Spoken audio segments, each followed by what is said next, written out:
3 दिन तक शुद्धि और शुद्धि का बिल्कुल भी किसी को ख्याल नहीं है और न रखते हैं। बोलते क्या होता है इससे, तो इसके बारे में समझे, सारे सब लोग कम से कम सुनेंगे इसके बारे में मैंने कई बार बताया। आज आपने ऐसे दिन छेड़ा है प्रश्न जब बच्चों का दिन है। अभी कुछ दिन पहले ही मैंने जयपुर में इसकी चर्चा की है। ऐसी बताया कि वो आने से उनको अच्छा भी लगे समय से की वंदना करने में, और आगे उनके ऐसे भाव बने कि जाते रहें। तो उन्हें सम्मेद शिखर का महात्म्य बताएं। ये बताएं कि ये पर्वतराज कितना पवित्र है, यहाँ का कण कण ऊर्जा से भरा हुआ है, यहाँ अनंत आत्माओं ने मुक्ति को पाया, 24 में से 20 तीर्थंकरों ने मोक्ष पाया। मोक्ष क्या होता है, संसार से पार उतरना कैसा होता है, तीर्थंकरों ने मुक्ति कैसे पाई, अपार वैभव के स्वामी होने के बाद भी उन्होंने सब कुछ त्यागा, आत्मस्थ हुए, तब यहाँ तक आए। बच्चों के मन में संसार, शरीर की असारता की बात बैठानी चाहिए। उनको कहनी चाहिए हमारी अमीरी कुछ नहीं है, तीर्थंकरों की अमीरी। पुलिस इस तरह से बांध के क्यों ले जा रही है? तो पता चला उस आदमी ने एक आदमी का मर्डर कर दिया था। तो पिता ने कहा इसने हत्या कर दी है। बोले इसलिए क्या हुआ, इसको जेल मिली। बोले अच्छा, हत्या करने वाले को जेल मिलते हैं? हाँ। तो पापा मैंने क्या गलत किया? मैंने हिंसा का त्याग किया और अहिंसानुव्रत किया, क्या आप मुझे जेल भेजना चाहते हैं? फिर आगे बढ़े, देखा तो एक आदमी का मुंह काला किया हुआ था और उसके लिए जूते चप्पल की माला पहनाई हुई थी, गधे पे बिठा करके ले जा रहे थे। लोगों ने उसने पूछा ये इसने क्या कर दिया?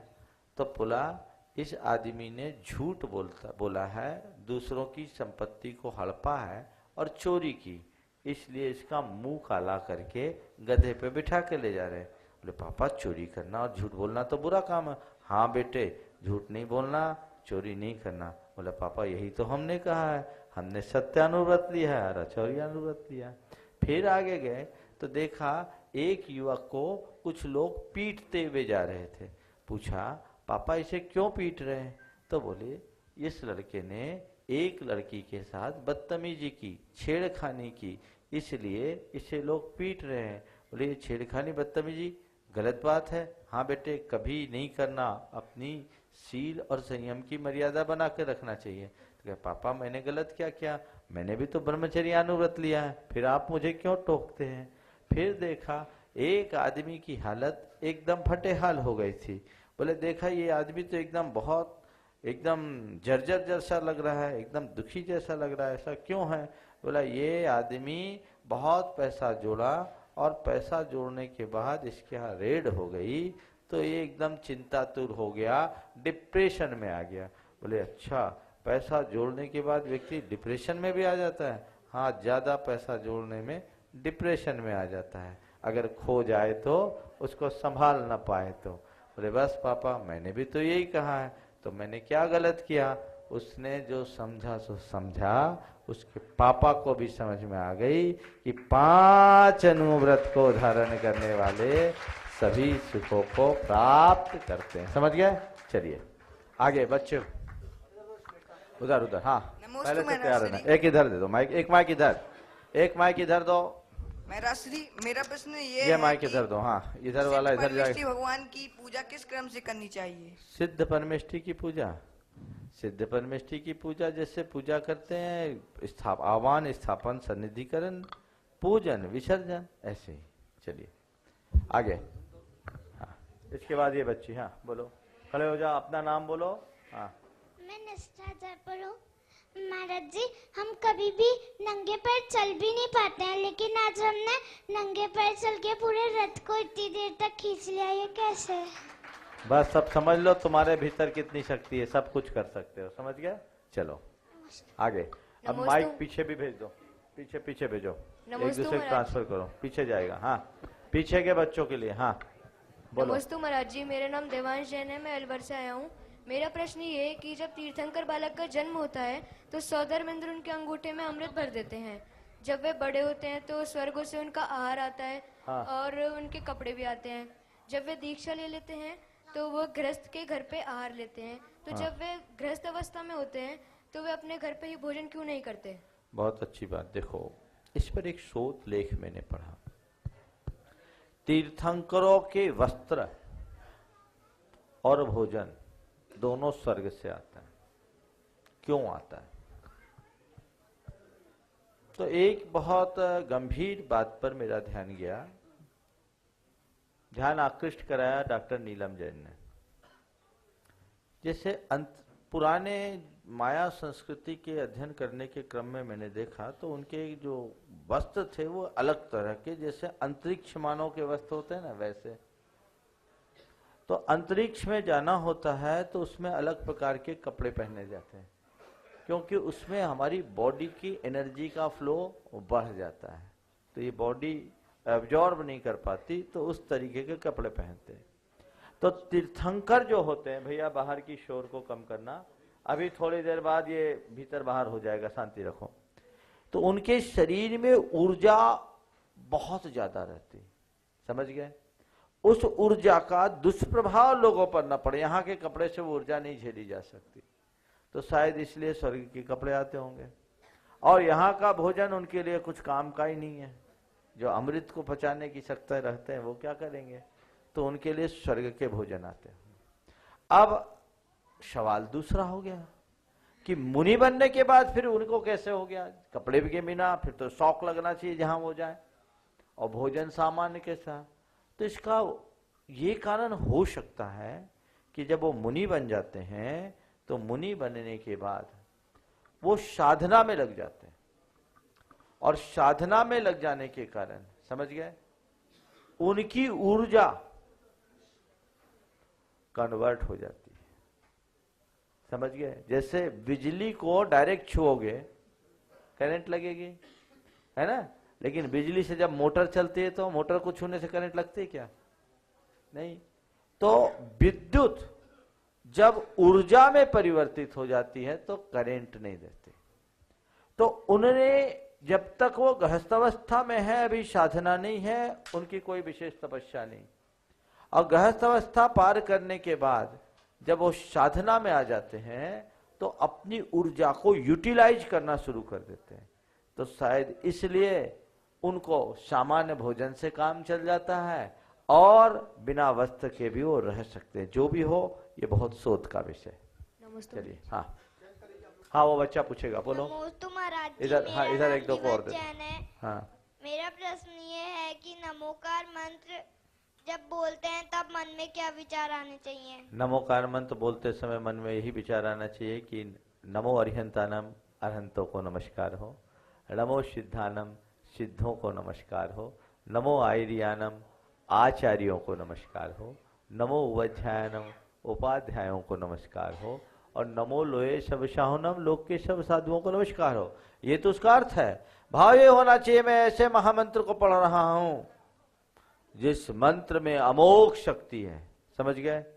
अमोघ शक्ति जो मेरे सब पापों को नष्ट करने वाला है, मुझे सब दुखों से मुक्त कराने वाला है, मेरे अंदर अनंत शक्ति भरने वाला है। ऐसी श्रद्धा के साथ नमोकार जपोगे, उसका अचिंत फल मिलेगा। आगे, हाँ। नमस्ते महाराज जी, मेरा नाम आरोही जैन है।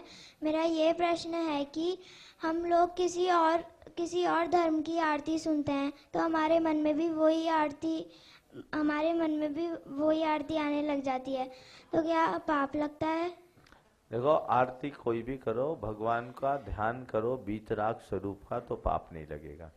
सराग स्वरूप का नहीं करना। चलो, नमस्ते महाराज। हाँ, देते जाओ माइक। इधर पूछो। नमोस्तु महाराज श्री, भगवान के एक बार दर्शन करने से संसार चुल्लू पर प्रमाण बसता है, तो फिर हम लोग जो पदयात्री हैं वो 10 से 12 घंटे तक देवशास्त्र गुरु के साथ हैं, तो हम लोगों का संसार कितना बचेगा? बहुत अच्छा। एक बार अद्य में छालितम गात्रम नेत्रे च विमलीकृते स्नातो हम धर्म तीर्थेषु जिनेन्द्रतो दर्शना। हे भगवान, आज मेरा शरीर प्रक्षालित हो गया, मेरे नयन विमल हो गए, आज आपके दर्शन करने से मैं स्नान कर लिया हूँ। और चुल्क प्रमाणम अद्य में प्रतिभासते संसार वारियम चुल्क प्रमाणम, ये संसार सागर मुझे चुल्लू की तरह प्रतिभाषित हो रहा है। तो ये बात सही है कि भगवान की भक्ति करने से संसार तो चुल्लू भर हो जाता है, लेकिन जब भक्ति से बाहर आते हैं ना तो फिर उसको चुल्लू को दरिया बना देते हैं। तो लोग पुण्य करते हैं, फिर पाप करते हैं, हिसाब गड़बड़ा जाता है। इसलिए एक बार भगवान की शरण में जाओ तो केवल भगवान के हो जाओ, फिर जीवन में कभी ऐसा भटकाव नहीं होगा। हाँ, नमस्ते महाराज जी, मेरा नाम संभव जैन है, मैं मोहनबाड़ी जयपुर से आया हूँ। जब मेरा प्रश्न ये है, जब आदिनाथ भगवान को 6 महीने में हार मिला था तो उनका कौन सा पाप कर्म को उदय था कि उन्हें 6 महीने बाद हार मिला? ऐसा कहते हैं कि उनके अंतराय कर्म का उदय था, और वो अंतराय कर्म का ऐसा उदय था कि उन्होंने पूर्व भाव में एक बछड़े के मुंह में, माइक दूसरे को दे दो, बछड़े के मुंह में थोड़ी देर के लिए मुश्का बांधी थी, वो बछड़े को खाने में अंतराय डाला था, इसलिए ऐसा हुआ था। हाँ, नमस्ते महाराज श्री, मेरा देखिए नाम पहले हाथ उठाएंगे, इशारा पाएंगे, तब उठेंगे। हाँ बोलिए। नमस्ते महाराज श्री, मेरा नाम हर्षवर्धन जैन, मैं श्रमण संस्कृत संस्थान से। स्थापना 2 प्रकार की कही है, एक तदाकार स्थापना और अतदाकार स्थापना। जब भगवान जी मंदिर जी में तदाकार स्थापना में विराजमान है तो हम पुष्पों से अतदाकार स्थापना के रूप में भगवान जी को देखिए मतलब कंसेप्ट ही गलत है कि हम लोग पुष्पों में भगवान की स्थापना करते हैं। यदि आप पुष्पों से भगवान की स्थापना करते हैं तो ये गलत है। पुष्पों से स्थापना नहीं करते, स्थापना हृदय में करते हैं, पुष्पों को प्रतीक स्वरूप छेपते हैं। चलिए। नमस्ते महाराज जी, मेरा नाम भुवनेश जैन, में समर संस्कृत संस्थान से। मेरा प्रश्न ये है कि कलवाहार कौन कौन से परमेश्वर लेते हैं? कवलाहार अरहत सिद्ध न लेते हैं, आचार्य उपाध्याय साधु तीनों लेते हैं। चलिए। हाँ महाराज। हाँ पूछो। महाराज मेरा नाम मोदी अभिषेक जैन है, मैं ललितपुर से हूँ। मेरा क्वेश्चन ये है कि जैसे किसी ने नया मंदिर निर्माण करवाने की सोची है, श्रेष्ठी बना है, तो वह मतलब, और किसी ने मतलब मंदिर को जीर्णोद्धार करवाने की सोची है, उधर देखो। हाँ, तो उनमें से मतलब ज्यादा पुण्य किसको लगेगा, जो नया निर्माण करवा रहा है उसको या फिर जीर्णोद्धार करवा रहा है? देखो, जहाँ जब जैसी आवश्यकता वैसा करो। नया निर्माण की बात हो तो नया निर्माण करो, और जीर्णोद्धार की बात हो तो जीर्णोद्धार की बात करो। समझ गए? तो जहाँ जब जैसा प्रसंग हो। एक बार ऐसा हुआ, साहू अशोक कुमार जी आचार्य गुरुदेव के चरणों में थे, और आचार्य महाराज से उन्होंने एक बात कहा कि महाराज जी, आजकल लोग नए नए मंदिरों का निर्माण बहुत करा रहे हैं, जबकि नए के निर्माण से पुरानों का जीर्णोद्धार होना चाहिए। आचार्य ने कहा पुराने का जीर्णोद्धार होना चाहिए। तो उन्होंने कहा पुराने के जीर्णोद्धार में तो पुण्य भी अधिक है। आचार्य महाराज ने कहा कि हाँ पुण्य अधिक है। महाराज जी, आपके नाम से एक विज्ञप्ति जारी करवा दूं कि नए के निर्माण की अपेक्षा पुराने का जीर्णोद्धार करें? तो बोले हाँ करा दो, पर एक बात का जवाब दो। क्या? बोले आपके कपड़े फट जाएंगे तो कितनी बार रफू करा करके पहनोगे? 1 बार, 2 बार, 4 बार। महाराज जी समझ गया। तो आचार्य ने कहा पुराने का जीर्णोद्धार करो, पर केवल जीर्णोद्धार करा करके अपनी परंपरा को आगे नहीं बढ़ा पाओगे। कुछ ऐसा भी निर्माण करा जाओ जिसका जीर्णोद्धार आने वाली पीढ़ियां कर सके। इसलिए जो जीर्ण है उसका जीर्णोद्धार करो, लेकिन नए के निर्माण की प्रक्रिया को कभी मत रोको। हाँ नमस्ते महाराज जी, मेरा नाम जितेंद्र जैन है, मैं सांगने संस्थान से हूँ। महाराज जी, जब आप सांगने संस्थान आए थे तो आपने कहा था कि तुम सब लोगों को चोटी का विद्वान बनना है। तो महाराज जी, हम लोग अपनी स्मरण शक्ति कैसे बढ़ाएं? देखो, स्मरण शक्ति बढ़ाने के लिए 3 उपाय करो। प्रतिदिन ओंकार की दीर्घ नाद करो, थोड़ा सा भ्रामरी प्राणायाम करो। समझ गए? ओंकार की दीर्घनाद, भ्रामरी प्राणायाम और ओम ह्रीम नमो वज्रयानम की जाप, ये स्मरण शक्ति को स्ट्रॉन्ग करती है। नमस्ते महाराज जी। हाँ देते जाओ। हाँ। नमस्ते महर्षि, मेरा नाम संयम सिंह है, विदिशा एमपी से आया हूँ। महर्षि, मेरा प्रश्न है कि सब कहते हैं भगवान के सामने पीठ नहीं करनी चाहिए, पर महाराज जी 24 में तो फिर बिल्कुल ठीक कह रहे हो कि 24 चारों तरफ होती तो पीठ लग जाती, लगनी नहीं चाहिए। यथासंभव थोड़ा सा एंगल चेंज कर लेना चाहिए। चलिए। नमस्ते महाराज जी, मेरा नाम दीपांक है, सांगानेर संस्थान से हूँ। मेरा प्रश्न ये है कि अगर कोई व्यक्ति शराब पी रहा है, उसमें आनंद की अनुभूति कर रहा है, तो उसका साता वेदनी का उदयमान है या असाता वेदनी का उदयमान है? वो साता वेदनी और असाता वेदनी अपनी जगह है, उसका मोहनीय का उदय है, जो दुख में भी सुख मान रहा है। समझ के? ये तीव्र मोहिनी का परिणाम। चलिए, हाँ, आज शनिवार है। हाँ महर्षि नमोस्तु, मेरा नाम सम्राट जैन है। मेरा प्रश्न है महाराज जी, ये पंच प्रावर्तन जीव करता है तो उसमें क्षेत्र प्रावर्तन के करता है जब है, तो क्या सिद्ध क्षेत्र में भी हम लोग होके आए हैं? अनंतोवार सिद्ध। हाँ, नमस्ते। चलिए। महाराज श्री को नमोस्तु। महाराज जी, मैं 2 पंक्तियों के साथ अपना प्रश्न रखना चाहता हूँ। प्रश्न पूछो, पंक्ति नहीं। हाँ ठीक। महाराज जी, मैं वीर रस की ओज की रचनाएं करता हूँ, तो उसमें नाश करने की, मारने की ऐसी बातें कही जाती है, तो क्या उसमें हमें पाप लगेगा? जैसे मेरी एक कविता की एक लास्ट अंतिम पंक्ति है कि राष्ट्रद्रोहियों के सीने भेद भेद करे छेद, लेखनी को अर्जुन का तीर कर दीजिए। तो ऐसे कि हमें क्या उसमें पाप का बंध होता होगा? आज महाराज श्री इतना सब आपके भक्तों का समूह देख करके मुझे ऐसा लग रहा था कि हमारे सप्त व्यसन है और उसमें नशे करने किसी भी प्रकार के नशे का निषेध है, मगर आज हम सभी भक्तगण यहाँ पर एक ऐसा नशा किए हुए बैठे हैं जिसका धर्म की भी हमें इजाजत देता है। वो ये है कि पीने वाला कभी भी सुधरता नहीं है, पीने वाला कभी भी सुधरता नहीं है, अपनी माली हालात से कभी उभरता नहीं है, अपनी माली हालात से कभी भी उभरता नहीं है। और हम सब तो पिए बैठे हैं गुरु भक्ति का प्याला, एक बार जो चढ़ा नशा उतरता नहीं है, एक बार जो चढ़ा नशा उतरता नहीं। देखो, ऐसा है कि वीर रस का उल्लेख तो हमारे आचार्यों ने भी किया है, लेकिन उसका अंत होना चाहिए अध्यात्म के साथ, तब तो हिसाब बराबर होगा, अन्यथा हिंसा का दोष तो लगेगा। बहुत दिनों से महाराज जी ये प्रश्न मेरे दिमाग में। बस इस दुविधा को खत्म कर लो। 1 मिनट, चलिए थोड़ा सा ब्रेक ले लो। एक बार ब्रेक है ना? अब कितने मिनट का बाकी है? आज डी लाइव होना है। श्रद्धा से सब झूम रहे हैं, बोल के जय महावीरा, जय महावीरा, जय महावीरा, जय महावीरा। और इसी खुशी में झूमते झूमते आज गुणायतन परिवार से जुड़ रहे निर्माण निधि के रूप में कुमारी खुशी जैन, श्रीमती मधु जैन, गुना। जोरदार तालियां बजाएं। श्री मानमल जी ठाकड़िया, उदयपुर ऑनलाइन, ताली बजा दीजिए भाई। श्री अनिल कुमार पुत्र श्री मोहनलाल जी जैन, आसपुर ऑनलाइन, बहुत बहुत धन्यवाद। आज गुणायतन परिवार से सूत्रधार के रूप में जुड़ रहे श्री अनिल जैन, सत्यवती कॉलोनी, दिल्ली, पधारें। आपके सम्मान के लिए मैं आमंत्रित कर रहा हूं श्री आशीष जैन दिल्ली, श्री रमेश जैन विदिशा, श्री ताराचंद जी अलवर और श्रीमती सुशीला जी पाटनी। पधारें। श्री बिमल जी पाटौदी साहब पधारें। शीत लहर में भक्ति लहर का देखो दिव्य नजारा, शीत लहर में भक्ति लहर का देखो दिव्य नजारा, जिन शासन की महिमा का यहाँ गूंज रहा जयकारा।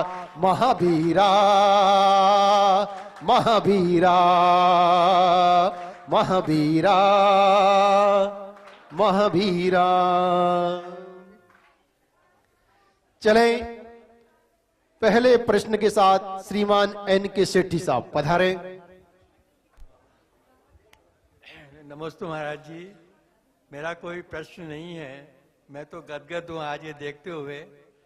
25 वर्षों में महावीर जी जाती हुई बहुत पदयात्राओं को देखा, उनका स्वागत किया, लेकिन ये पदयात्रा एक विलक्षण है, एक अद्भुत पदयात्रा है, ऐसा स्वरूप देखने को नहीं मिला। आज इस बात की प्रसन्नता है कि अब 2 दिन बाद हम महावीर जी पहुंचेंगे। पूरा देश आपका महावीर जी में स्वागत करने के लिए तत्पर है। महावीर जी में क्या कुछ हुआ है वो तो आप खुद वहाँ पधार कर देखेंगे और फिर हमें मार्गदर्शन पूरे मिलेगा आपका, वहाँ और किस प्रकार से हम लोग तरक्की कर सकें।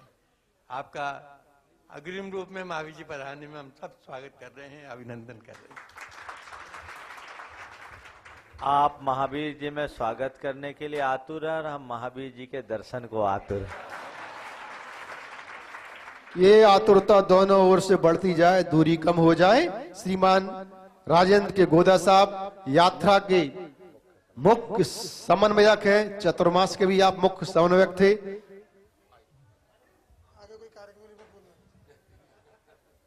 नमस्ते महाराज जी। महावीर रथ यात्रा के लिए जो आप लोगों ने सहयोग दिया है उसके लिए मैं बहुत बहुत आभारी हूँ आपका। और जो अच्छी से अच्छी व्यवस्था हो सकती थी वो आपके लिए कर दी गई है। अब जो लोग जयपुर में रह गए हैं उनको भी तो लेके आना है, और उनको लाने के लिए जयपुर से प्रत्येक मंदिर में 30 तारीख को महावीर जी लाने के लिए विशेष बसों का प्रबंध किया गया है, ताकि वो भी इस यात्रा के अंतिम दिन अपनी सहभागिता दें। और मैं समझता हूँ कि जयपुर के लोग इस मामले में पीछे नहीं रहेंगे, मैं यही उम्मीद करता हूँ। जय महावीर।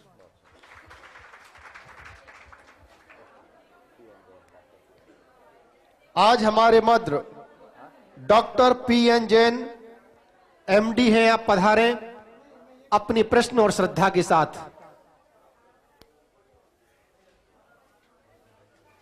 दूसरा माइक कहां है, इधर ले आए।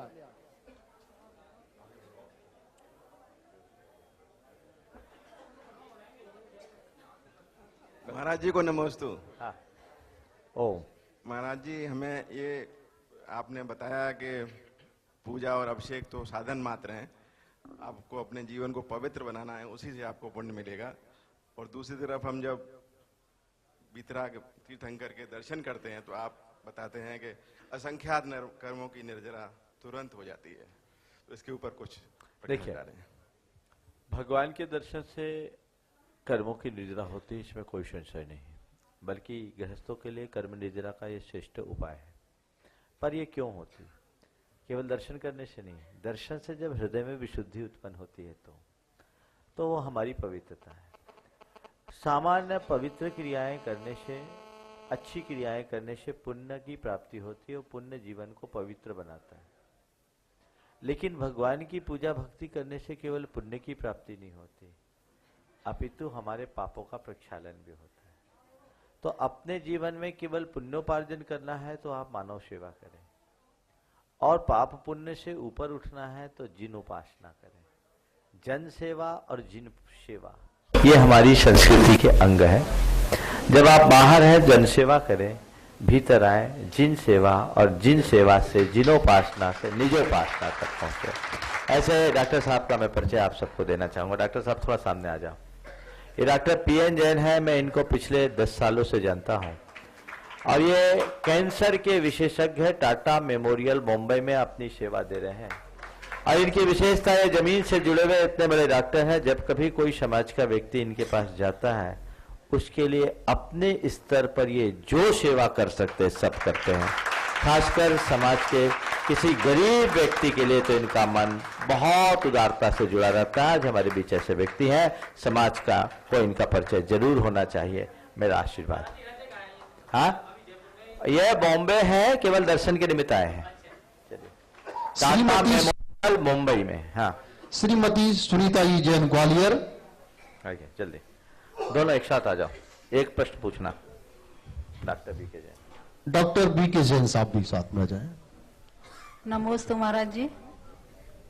महाराज जी, मेरा प्रश्न है कि समाधि मरण करने वाले लोग अधिक से अधिक कितने समय में और कम से कम कितने समय में अपने कर्मों को काट लेते हैं? अगर किसी ने निर्दोष रीति से समाधि ली है तो तीसरे भाव में, और अगर उसमें थोड़ी बहुत ढील भी हुई है तो 7-8 भाव में मोक्ष जरूर प्राप्त कर लेते हैं। नमस्ते महाराज। श्रीमान इंदरचंद जी, जो कि हमारे मध्य वहीं माइक सूरत से पधारे हैं। माइक वहीं पहुंचा दे। परसों रात इनका फोन आया था कि मैं भी यात्रा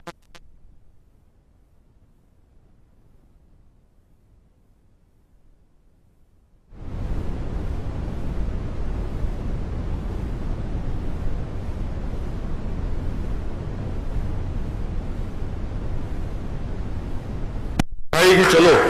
मेरे बच्चों ने मेरे को बोला कि नहीं जाना पापा, नहीं जाना, तबीयत खराब है आपकी, मैं जाऊंगा। तो मैं आया, और मेरे को यहाँ पर शक्ति भी मिली है और स्वास्थ्य भी ठीक रहा है। बहुत सुंदर, आनंद लीजिए।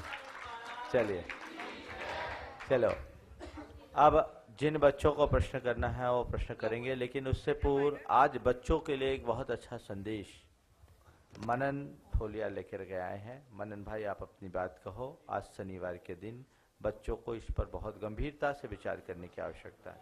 दो माइक। और इसके बाद जो समय बचा उसमें बच्चे प्रश्न करेंगे। माइक पीछे दो माइक। हाँ। नमस्ते महाराज। महाराज जी, अभी कुछ ही दिनों में सकरात आने वाले हैं। सकरात के टाइम पे कुछ पक्षी मंजे में उलझ के कट जाते हैं, घायल हो जाते हैं, अथवा कुछ हैं जो मंजे में अटक जाते हैं, जैसे चाइनीज मंजे में। तो जो चाइनीज मंजा है वो टूटता भी नहीं है, और ना मंजा टूटने के कारण जो पक्षी है वो बुरी तरीके से घायल हो जाते हैं और मर जाते हैं। मंजे के कारण कई बार देखा गया है कि मनुष्य की भी मृत्यु हो जाती है।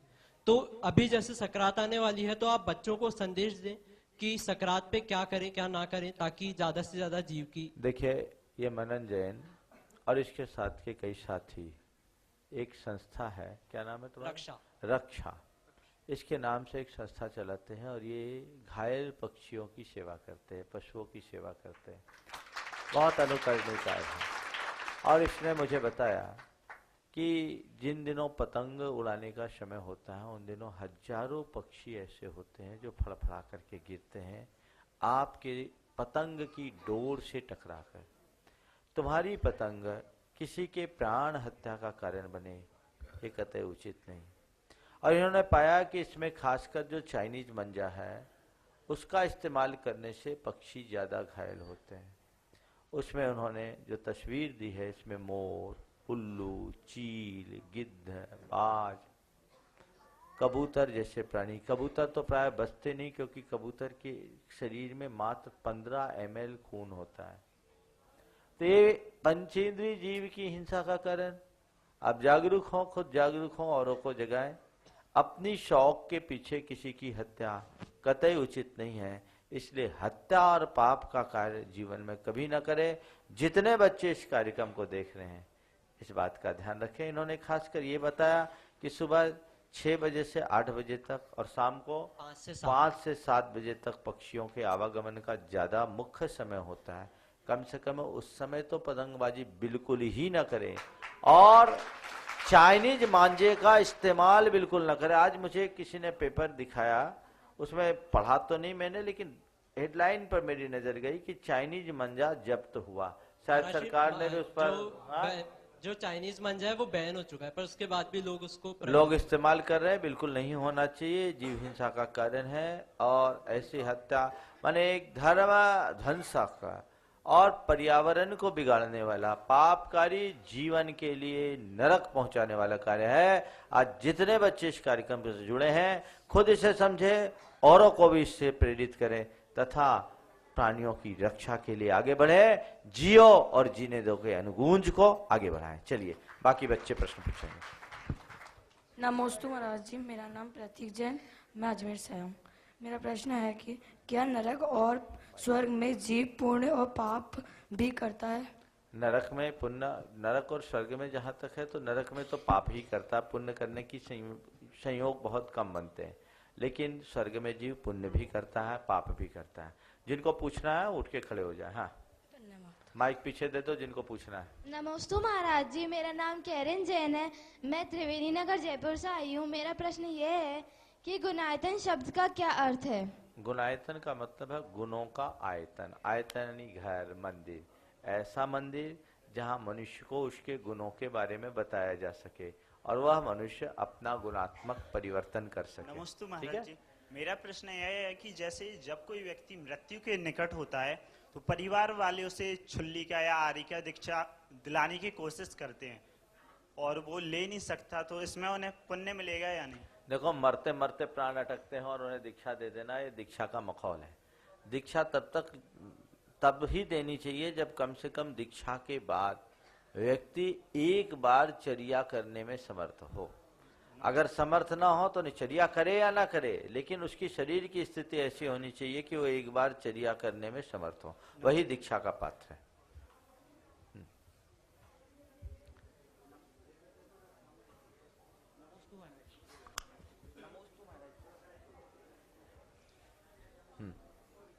बोलो।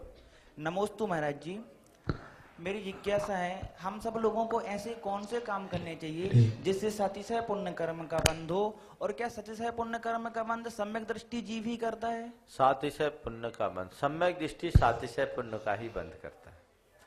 और देव पूजा, पात्रदान, व्रतों का आचरण और उपवास गृहस्थों के लिए सातिशय पुण्य के बंध का कारण। नमोस्तु महाराज जी। नमोस्तु महाराज जी। पहले बच्चे शेष हो जाए तो बड़े, देखो पीछे बच्चे। नमोस्तु महाराज जी। मेरा नाम जगदीश जैन है, मैं सांगानेर जैन संस्थान से। मेरा प्रश्न है, राम हनुमान आदि जो मुनिराज मोक्ष गए हैं उन्हें जो अन्य धर्म है उनमें भी माना जाता है। इस प्रकार जब हम शिविर वगैरह लगाते हैं उस समय कई बच्चे हमसे प्रश्न पूछते हैं कि हम राम भगवान आदि को पूजें तो क्या हमें कुदेव आपका आशय समझ गया। देखो उनसे बोलो हमारे यहाँ कोई भी नाम से किसी को भी पूज लो, हमारे पूज्य वही हैं जो बीतरागी हैं। हमारे यहाँ रामचंद्र जी का रूप 3 रूपों में मिलता है, एक राजा राम, एक मुनि राम और एक भगवान राम। जैन धर्म के अनुसार रामचंद्र जी एक मनुष्य के रूप में जन्मे। वे बलभद्र थे, बलराम थे, और वे जब राजा थे तो उन्होंने मर्यादा का पालन करके लोक में एक सीख दी, इसलिए वे एक समाज में आदरणीय पुरुष की तरह रहे, महापुरुष की तरह रहे। बाद में उन्हें वैराग हुआ, उन्हें दीक्षा धारण की, तो हम उनको मुनि राम के रूप में जानते हैं। उन्होंने कठोर तपस्या की और मांगी तुंगी से उन्होंने निर्वाण को प्राप्त किया, तो हम लोगों के लिए भगवान राम बन गए। वैदिक परंपरा में रामचंद्र जी को एक अवतारी पुरुष के रूप में जाना जाता है और उन्हें प्रारंभ से राज्य अवस्था में ही भगवान माना जाता है। तो हम लोग बीतरागता के उपासक हैं, इसलिए राज्य अवस्था में उन्हें आदर देते हैं और बीतराग अवस्था में उनकी पूजा करते हैं। बस यही बात लोगों को समझने और समझाने की। इधर देखो। नमोस्तु महाराज, मेरा प्रश्न ये है कि उधर हाँ, यदि कोई चमड़े का सेवन करता है, वह मांसाहार खाता है, तो दोनों में से किसको पाप लगेगा? देखो मांसाहार तो बड़ा पाप है और चमड़े का सेवन भी शाकाहारी व्यक्ति को नहीं करना चाहिए। दोनों चीजों से बचे। मांसाहार तो आहार के लिए प्राणी को मारा जाता है, चमड़े का प्रयोग कई बार प्राणी को मरने के बाद या मारने के बाद किया जाता है। तो चमड़ा खाने के लिए नहीं निकलता, लेकिन वो एक प्रकार का वेस्ट है, पर वो भी हिंसा है। इसका प्रयोग कभी नहीं करना चाहिए। शाकाहारी को चमड़े की बात कोई भी किसी भी सामग्री का उपयोग नहीं करनी चाहिए। नमस्ते महाराज। अब इनको दे दो। हाँ आज मेरा प्रश्न है कि सज्जन पुरुषों के बारे में कहा जाता है कि यदि उनके ऊपर दुख आए या सुख आए, दोनों स्थितियों में वे समान रूप आचरण करते हैं। जिस प्रकार से सूर्य उगते समय लाल होता है और अस्त होते समय लाल होता है, उसी प्रकार से वे आचरण करते हैं। लेकिन वर्तमान में जैसी उनके अपन देखते हैं कि सज्जन पुरुषों के पास जैसी संकट आता है तो वे विचलित हो जाते हैं, तो उससे समझने के लिए क्या किया जाए? सज्जन वही है जो विपत्ति में धैर्य रखता है। समझ गया? विपत्ति धैर्य मथा बुदये समा सद शिवाक बटुता युद्ध विक्रम। नहीं पढ़ा? सुक्ति मुक्तावली पढ़ोगे तो सब समझ में आएगा। इधर दे दो माइक। नमोस्तु महाराज जी, मैं बदनावर से हूँ। मेरा प्रश्न है, मेरी काफी टाइम से जिज्ञासा है महाराज जी कि मेरे समस्त जमीकंद का त्याग है, पर जमीकंद प्रत्यक्ष में तो नहीं खाती हूँ, पर जैसे बाजार की कचौरी है, सेव है, ये मैं लेती हूँ महाराज जी, तो इसमें हमें दोष लगता है क्या? जितना खाती उतना दोष है, जितना त्यागी उतना नहीं है, इसलिए इसको भी छोड़ दो। तो गुरुदेव इसके लिए हम क्या करें? त्याग कर दो। आगे। नमोस्तु महाराज जी। ओम ओम। देखो सुनो, हंसने की बात नहीं है। जब आपको पता है ये गलत है तो छोड़ दो।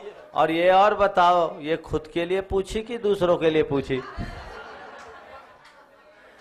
खुद के लिए पूछी ना, तो अब तो उम्र पक गई, छोड़ दो। हम लोगों को देखो। चलो,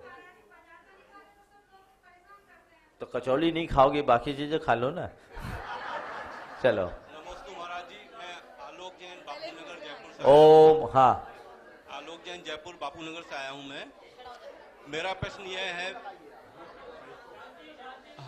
हाँ बोलिए। मेरे मन में ये शंका है, हम जब कई हमारे समाज में हमारे परिवार के लोग बाग या काफी कुछ कोई भी पारिवारिक उत्सव होता है या कोई भी ऐसा प्रोग्राम होता है, उस समय कोई भी महाराज की फोटो या भगवान की फोटो या फ्रेम, ऐसे कई चीजें हम लोगों को समय समय पे मिलती रहती है, खास तौर से भादों के महीने के अंदर। हमारे पास में पूजा का स्थान जो हम लोगों के घर में होता है बहुत छोटा होता है। हम लोगों के पास में काफी फोटो फ्रेम वगैरह से बहुत ज्यादा इकट्ठे हो जाते हैं। हम उनको किस ढंग से उनको रखें, उनको रखने की इतनी जगह भी नहीं होती है, जनरली हर घर में नहीं होती है। और आपकी बात समझ गया। मैं एक घटना सुनाता हूँ। मेरे पास एक सज्जन ने आचार्य श्री की एक बहुत सुंदर तस्वीर दी, एक तस्वीर दी, मेरे पास वो तस्वीर थी। एक सज्जन मेरे पास आए, वो आचार्य श्री के बड़े भक्त थे। मैंने कहा कि ये तस्वीर आप ले लो, बहुत सुंदर है। बोले महाराज मेरे लिए अहोभाग्य है, लेकिन मुझे एक बहुत कष्ट है। बोले क्या? मेरे घर में जितनी जगह है सब में तस्वीर लगी है, मैं ये तस्वीर ले जाऊंगा तो मुझे एक तस्वीर हटानी पड़ेगी, मैं क्या करूं? उनने अत्यंत विनम्रता से मना किया। मुझे बहुत अच्छा लगा और तब मैंने सीखा जरूरत से ज्यादा इस तरह की चीजों का वितरण एक प्रकार के अभिनय को आमंत्रण है। हर चीज की सीमा होनी चाहिए और उसी तरह से ध्यान रखें। और यदि आपको कोई दे, आप विनम्रता से मना कर दें, उसे कचरे के ढेर में न डालें। नमोस्तु महाराज जी। सामने से हटके इधर इधर। हाँ चलो। नमोस्तु महाराज जी। महाराज जी मेरा प्रश्न यह है, कोई व्रती नाम व्यक्ति, बताओ पहले अपना। मैं शैलेश जैन, एडवोकेट दमोह मध्य प्रदेश से आया हूँ। हाँ। कोई व्रती व्यक्ति यदि सहयात्री या परिवार वालों को तीर्थ यात्रा को ले जाता तो वो तो चूंकि व्रती है, और बाकी लोग ना तो समय का ध्यान रखते हैं कि तीर्थ यात्रा पर रात में खाएं, गड़ंत खाएं या नहीं। कई बार तो ये होता है कि सुबह अभिषेक को मंदिर जा रहा है, रास्ते में उनको नाश्ते की दुकान, बड़े बुजुर्ग लोग भी करते हैं ऐसा। अगर टोकते हैं तो उनको बुरा लगता, और नहीं टोकते हैं तो अपन चूंकि यात्रा लेगा तो अपन को अनुमोदना का दोष लगता। तो टोकना चाहिए, नहीं टोकना चाहिए। और महाराज जी साथ में ये है, तीर्थ यात्रा शुरू करो तो पहले से कानून बना देना चाहिए। चलिए और को पूछेंगे? हाँ बच्चा पूछेगा, पूछो बेटा। यम और नियम में क्या अंतर है? हाँ? यम और नियम में क्या अंतर है? यम और नियम में क्या अंतर है? पहले बताओ अपना नाम, क्या नाम है? दिवस जैन। हाँ दिवस जैन। हाँ। और ये प्रश्न तुम्हारा है कि तुम्हारी मम्मी का है? ईमानदारी से बोलना है। किसका प्रश्न है? मम्मी का है ना, तो मम्मी को भी साथ में खड़ी कर दो।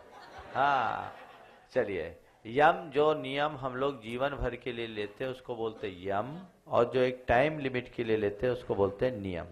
पहले अगर बच्चे कोई और हैं तो उनको दो, फिर बड़े खड़े होना। चलिए। हाँ बच्चे। हाँ नमोस्तु महाराज जी, मेरा प्रश्न है कि नमोकार लिखने में ज्यादा पुण्य मिलता है या फिर बोलने में ज्यादा? अभी 2 दिन पहले ही तो प्रश्न आया था। देखो, लिखने में एकाग्रता ज्यादा होती है, बोलने में मन भटक जाता है। जिसमें एकाग्रता ज्यादा होती है उसमें ज्यादा लाभ होता है। और इसे कौन सी शाही से लिखनी चाहिए? काली शाही छोड़कर सब शाही से लिखना चाहिए। नमोस्तु महाराज। और उत्तम है कि 5 रंग की शाही से लिखो अलग अलग, और ज्यादा एकाग्रता होगी। हाँ ठहरिए। हाँ इधर बोलिए बोलिए। मेरा नाम सुधीर जैन है, सागर से। मेरा नाम सुधीर जैन सागर से है महाराज जी। हाँ। मैं चाहता हूँ कि मंदिर में अभिषेक के बाद, हाँ महाराज जी, हाँ ओ मंदिर में अभिषेक के बाद प्रक्षाल के समय एक जन से यंत्र जी गिर गए थे नीचे जमीन पर, तो उनने उठा के जो कहते हैं वहीं पे विराजमान कर दिए। तो इसमें क्या उसमें करना? उनको कायोत्सर्ग करना चाहिए तुरंत, फिर उसके बाद शांति करना चाहिए, यंत्र का अभिषेक करके विराजमान करना चाहिए। चलिए। नमस्ते महाराज जी, मैं अनीता जैन बोल रही हूँ दोसा से। मैं बोल रही हूँ सम्यक दर्शन तो है नहीं महाराज साहब। जब हम पूजा जाप तप त्याग वगैरह करते हैं तो हमें कितना पुण्य मिलता है या कितना फल मिलता है, ये बताइए। देखिए, सम्यक्त के बिना भी पूजा पाठ करने में नुकसान नहीं है। साथी से पुण्य का बंध सम्यक दृष्टि करता है, लेकिन इसका मतलब सब सम्यक दर्शन से ही धर्म प्रारंभ होता है, इसलिए पूछ रही थी। सुनो तो बता रहा हूँ आपको। आपने जो समझा है, आचार्य कुंद ने ऐसी धारणा से भरे लोगों को लिए एक संबोधन दिया। उन्होंने कहा कि देखो, तुमने सोचा कि सम्यक दर्शन से धर्म शुरू होता है, और सम्यक दर्शन नहीं है तो सारी क्रियाएं बेकार हैं, तो क्यों करूं? तो न नौ मन तेल न राधा नाचे। जैसे आज मैं मुनि हूं, और अगर मैं ये सोचूं कि पहले मैं अपने सम्यक्त को जांचूं और सम्यक्त प्रकट करूं, फिर मैं मुनि धर्म को पालूं, तो शायद मैं जीवन में कभी मुनि नहीं बन पाऊंगा। मेरे हाथ में जितना है वो कार्य मैं करूं, सम्यक्तोचित क्रिया करूं, मिथ्यात्व से बचूं। मेरे भीतर सम्यक्त है, ये मैं श्रद्धान रखता हूँ, पर मेरे भीतर के सम्यक को मैं भी नहीं जानता हूँ, कोई दिव्य ज्ञानी जान सकते हैं। समझ गए? तो उन्होंने आचार्य कुंद ने जो बात कही वो मैं कहने जा रहा था कि वर वय तवे ही सग्गो माहोई रे ही निरे गई दुखम छाया तवट्ठी आनम परिवालंतान गुरु भयम। कि भैया व्रत और तप से स्वर्ग जाना अच्छा, व्रत और अतप से नरक जाने की अपेक्षा। दो आदमी थक गए, एक थकने के बाद आधा मील आगे देखा कि छायादार पेड़ है, चलो वहां तक चले, विश्राम करे, फिर आगे जाएंगे। और दूसरे ने सोचा भैया हमारी बस की नहीं है, हम तो यहीं पड़े। तो एक धूप में झुलस रहा है और दूसरा छाया में विश्राम पा रहा है, कौन अच्छा? पहुंचा दोनों नहीं है, सही है, लेकिन अच्छा कौन है? तो कदाचित सम्यक तो नहीं है तो भी व्रत तप निरर्थक नहीं है। समझ गए? व्रत तप से कुछ मिलेगा ही, खोएगा नहीं। चलिए। प्रभु के चरणों में अनंत अनंत बार नमोस्तु नमोस्तु नमोस्तु। प्रभु मेरी ये जिज्ञासा है कि एक बार आपने ब्रह्म गुलाल का उदाहरण देते हुए आपने ये बताया था कि नाटक में मुनि आरिका नहीं बनना चाहिए। मैं नाटक में 2 बार आरिका बन चुकी हूँ, तो उसके लिए मुझे कोई प्रायश्चित करना पड़ेगा? उसका यही है कि यथार्थ में आरिका बनने का भाव जगा लो, सब हिसाब बराबर हो जाएगा। चलिए। हाँ, नमस्ते भगवान, नमस्ते भगवान, नमस्ते। मैं गुरु के चरणों में कोटि कोटि नमस्तु। मैं उधर हो जाए अंदर। चल, हाँ बोलिए। हाँ, गुरुवर के चरणों में कोटि कोटि नमस्तु, मेरे परिवार की तरफ से भी कोटि कोटि नमस्तु। गुरुवर, मेरा प्रश्न ये है कि जब भगवान को केवल ज्ञान होता है तो वो जब 13वें गुण स्थान में सहयोग केवली अवस्था में होते हैं, तो जब उनका विहार होता है तो क्या वो मतलब उनकी अवस्था मुनिराज जैसे होती है या फिर? सहयोग केवली होते हैं ना, तो मुद्रा तो मुनिवस्थ होती है, लेकिन शरीर उनका दिव्य हो जाता है, परमोदारिक पारदर्शी। चलिए। नमोस्तु। बस आखिरी। मैं दीपचंद जैन। हाँ। सरपुरा जमा रामगढ़ जयपुर में छोटा सा गांव है। हाँ। और मेरा जन्म जैन कुल। अरे पूरा कुनबा मत, जन्म पत्री मत बताओ, प्रश्न पूछो। मेरा जन्म केवल जैन कुल में हुआ, लेकिन मैं ऐसे गांव में रहा जहाँ मंदिर भी नहीं था। तो मैंने ये पाया कि मैंने कई लिंगों में और कई मंत्रों में प्रकार भी किया मैंने, क्योंकि मुझे ध्यान नहीं था। तो मैं चाह रहा था, मैं सोच रहा था कि मेरे अनुभवों से कि जो परंपरा से प्राप्त धार्मिक है और जो विवेक से जो प्राप्त धार्मिक है, तो मुझे लगता है कि परंपरा से प्राप्त जो धार्मिक है वो लकीर के फकीर जैसे है, या कुछ उनको शांति या भगवान मतलब अपना लक्ष्य प्राप्त। पारंपरिक होना और मौलिक होना बहुत अंतर है। जो मौलिक होता है वो स्थिर होता है, पारंपरिक कई बार गतानुगतिक होते हैं। आखिरी प्रश्न। हाँ, पूछिए। अरिहंत के समान हित का उपदेश देने वाले भगवान आपको नमोस्तु। मेरा प्रश्न ये है कि जब मैं सायंकालीन स्तुति बोलती हूँ तो उसमें एक आता है, एक पंक्ति आती है, रतन त्रय को भूल न जावे इसीलिए उपनयन करें। तो उपनयन शब्द का क्या अर्थ है प्रभु? ये कहाँ आई है पंक्ति? है? ये पंक्ति कहाँ आई है? सायंकालीन स्तुति में। वो किसी आज के कवि की लिखी है। उपनयन संस्कार के अंतर्गत कुछ लोग जनेऊ को जोड़ते हैं, इसलिए जनेऊ इसलिए रखो कि रत्नत्रय को ना भूलो। ऐसा है, पर ये आगम के बात नहीं है। चलिए, हो गया। नमोस्तु महाराज। नमोस्तु। हाँ महाराज जी, मैं है ना अभी 64 रिद्धि के उपवास कर रही थी, तो मेरे को जब भी उपवास होता था, उपवास के दिन खूब सारे मुनिराज के दर्शन होते थे रात को। खूब सारे मुनिराजों के दर्शन होते थे रात को, और फिर मतलब जैसे आचार्य श्री दिखते और फिर सब बंद हो जाता, और सुबह तक वो सपना याद। अच्छी बात है, खूब ऐसे सपने देखो ताकि साक्षात महाराज बन का लाभ भी मिलता रहे और जीवन धन्य होता रहे। इस प्रकार। हाँ, 5 मिनट और है? ऐसा डिफरेंस कैसे हो गया? हाँ, नमोस्तु मुनिश्री, मैं राकेश पाटोदी गायत्री नगर से बोल रहा हूँ। हाँ, देखो मुनिश्री, विगत 4 साल पहले विराग सागरी महाराज जी का जयपुर चातुर्मास हुआ था। उनके सानिध्य में मुझे योजना श्री माता जी की पिछी प्राप्त करने का महान अवसर मिला था। उनके सानिध्य में मुझे 11 माला डेली नमोकार मंत्र की बोलने का संकल्प लिया था मैंने। उसके बाद आप का जो चातुर्मास हुआ था 2015 का भट्टारक जी नसिया में, आपके सानिध्य में ब्रह्मचारी अशोक कुमार भैया जी ने मेरे को 21 माला ओम रीम अरहम असिया उषा का बोलने का संकल्प दिया था। मुनिश्री में अभी तक ये दोनों जाप नियमित करते हुए आ रहा था, लेकिन अब आपके इस रथ यात्रा के दौरान ओम रीम अरहम असिया उषा का इतना जबरदस्त ज्ञान हो चुका है एक्सीडेंट के बाद, तो मैं अब यही बोलता आ रहा हूँ। तो मुनिश्री, मेरा प्रश्न है कि अगर मैं नमोकार मंत्र की माला का जाप न करूं और इसका संकल्प करूं, तो मेरे संकल्प में क्या पुण्य का ह्रास होगा? ओम ह्रीम अरहम अशिया उषा का जाप करो, पर जो संकल्प में परिवर्तन करना है, जिनकी साक्षी में संकल्प लिया उन्हीं से पूछो। हाँ नमस्ते महाराज जी, मेरा प्रश्न है कि मैं हाँ, आप- नेहा जैन दौसा से।